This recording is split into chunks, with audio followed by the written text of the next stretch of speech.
God is the mind in which I think.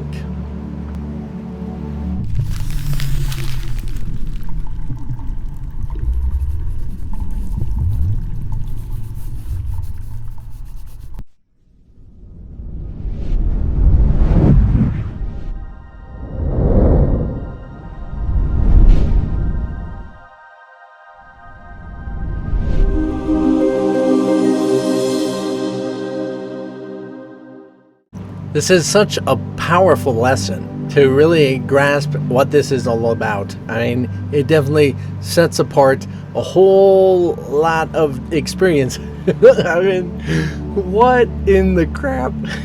My mind? God is the mind with which I think.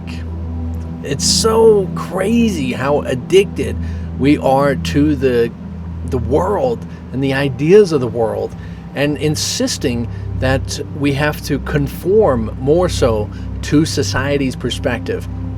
And it's confusing even when I'm talking about it, and society and the world, as if it's a separate thing and you came into it, right? And then you had to learn of it. That's what the idea of this world involves. But really, we want to actually recognize here that, remember, in fact, and it sounds a little crazy, but the world came along with you. Now, you didn't begin at birth, just like the world didn't, right? And it gets a little interesting, but to recognize that everything kind of all started at the same time, and that's including you. But you did not start at birth. So it gets a little interesting, because as we're attempting to find those thoughts that are down in there deep, some people find it helpful to describe it, or they've told me that how I describe it is helpful, that we have this craziness of our thoughts right on the surface, typically and usually words. They're going, hey man, we gotta do this and this and that, and then I gotta make sure I gotta do this, and crazy monkey mind, they call it, and then blah, blah, blah, blah, blah, blah, blah, blah, blah, real fast. And then we have kind of a presence of a knowing in the back. There's kind of a presence that is more like,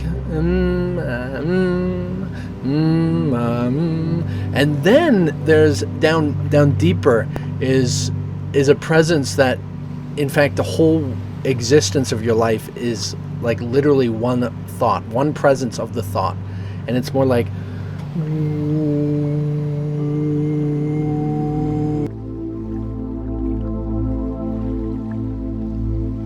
Turn to my feedback protection.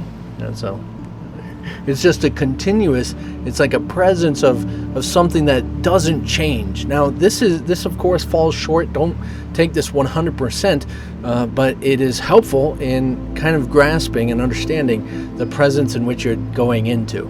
So you got the crazy monkey mind on top, then you got somewhat of a subconscious mind that's thinking in the background, and then you got there might be a few other layers, but then you get to this sense of some even say it's Om, and the voice in which began the whole thing, and you can very well get down to quite literally the original thought in which you've thought with God, as this so discusses in this specific lesson. And as much as my real thoughts are in my mind, I would like to find them. And we got to understand that if let's just think of it this way. You have God completely supporting every last little thing you decide to do. Every last little thing, regardless of what it is. Everything is supported with the entirety of the universe in which it is, right? And it's putting more than 1,000% into it, 100% into it, of more than you are putting into it. And it makes it real, okay? It makes it real, okay? Literally. And so in this fashion, that if you are not thinking in correspondence to, say, miracles, you're thinking more so in correspondence to the physical world and confines in which you feel, it makes it real, okay? It makes it real, like a fact to you, okay? So recognize and remember that if you are choosing to discover these thoughts, and you actually choose to discover these thoughts, it makes it real to you, okay? It makes it real, regardless if it's real or not, which it actually is, but you can achieve it because of what it does for you. Now, if you can't achieve it, if you think you're blocked somehow, you're really just distracted, you actually just don't want to, you're more likely afraid of it, and all of these are choices to make that real to you. The reason you're afraid, it's going to make it real to you. It doesn't matter what it is. You're going to have every excuse. If you want to run away from this book because it's the devil's work, it's going to make it real to you, okay? That's kind of the principles here. It doesn't matter what it is. If you want to find the truth and you want to find answers, it's the only thing that will make it real to actually bring you to the actual truth. It's like you have to discover this principle because we think of opposition. We're stuck in and obsessed with opposition. And so we don't realize that every time we think of the good things, we make it real. Every time we think of the bad things, we make it real. It naturally makes it real. It becomes real and becomes fact to us, okay? So if you're stuck in opposition, it's because you're actually obsessed and your mind is wandering from one to the other, to one to the other. You're indecisive and torn between two different directions. Only one actually exists, and that's why this principle makes it real, regardless of what it is. It makes it real.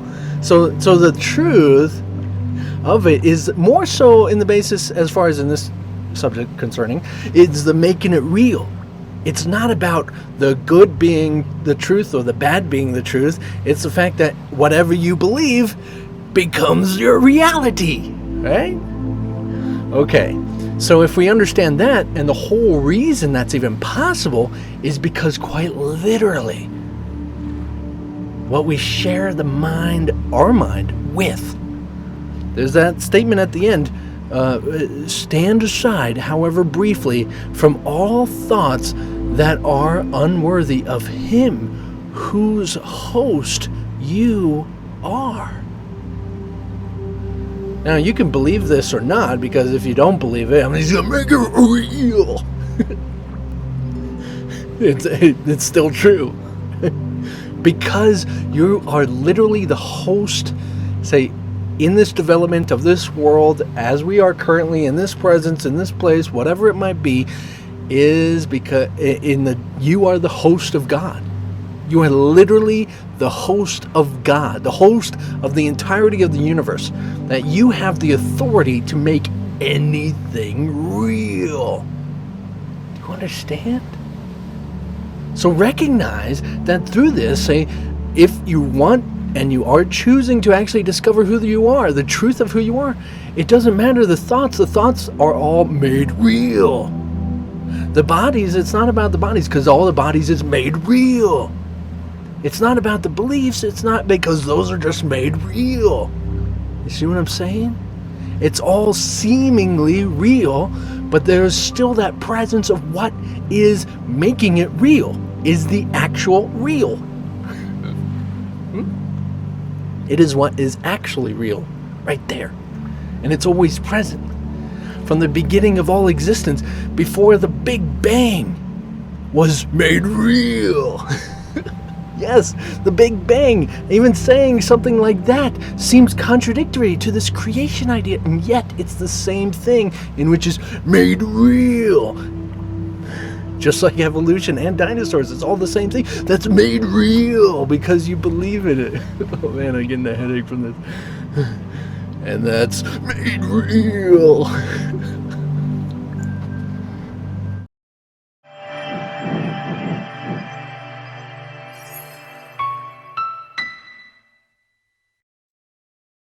So throughout this whole course, and we've gotten into it in previous lessons, you have to actually want to achieve this because it's made real, right? You actually have to want to discover this.